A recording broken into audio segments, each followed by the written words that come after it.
Hello good morning students, welcome to the online classes of RC education hub Bansur. चलिए बेटा, chapter number 2 के कुछ और एक्स्ट्रा क्वेश्चंस आज हम देखेंगे।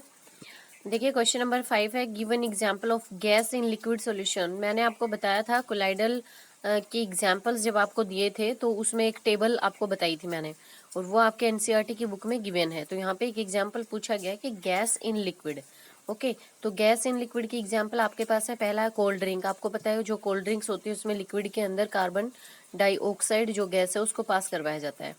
Carbon dioxide gas as a solute is mixed with water as a solvent. Clear है? तो ये एग्जांपल है गैस इन लिक्विड। वैसे वो टेबल बेटा बहुत इंपॉर्टेंट है, आपको लर्न होनी चाहिए वो। नेक्स्ट क्वेश्चन है, how can a solution be diluted और कॉन्सेंट्रेटेड। देखिए कॉन्सेंट्रेटेड का मतलब होता है कोई भी प्योर सोल्यूशन, कोई भी प्योर एसिड, उसको डिल्यूट कैसे करते हैं? तो उसमें जब हम वाटर ऐड कर देते हैं तो डिल्यूट कर देते हैं। So the amount of solute dissolved in solvent decide whether the solution is dilute और कॉन्सेंट्रेटेड। किसका अमाउंट डिसाइड करता है? सोल्यूट का अमाउंट। कि सोल्यूट का अमाउंट अगर ज़्यादा है तो वो हो गया कॉन्सेंट्रेटेड, अगर सोल्यूट का अमाउंट कम है, सोलवेंट का ज़्यादा है, तो वो हो गया डिल्यूटेड। ठीक है। Next, what is the concentration of solution? The concentration of solution is the amount of solute present in a given amount of solution.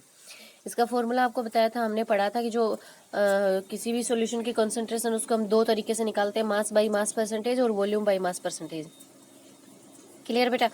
तो आई होप आपको याद आ गया होगा। उसमें हमने फॉर्मूला यही लिखा था कि जो concentration of the solution equals to solute upon total mass of the solution multiply 100। Is that clear?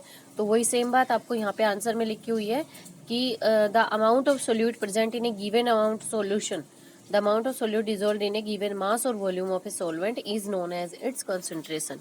Okay बेटा, तो ये 3 क्वेश्चन हो रहे हैं, इनको आप कंप्लीट कीजिए। Have a good day.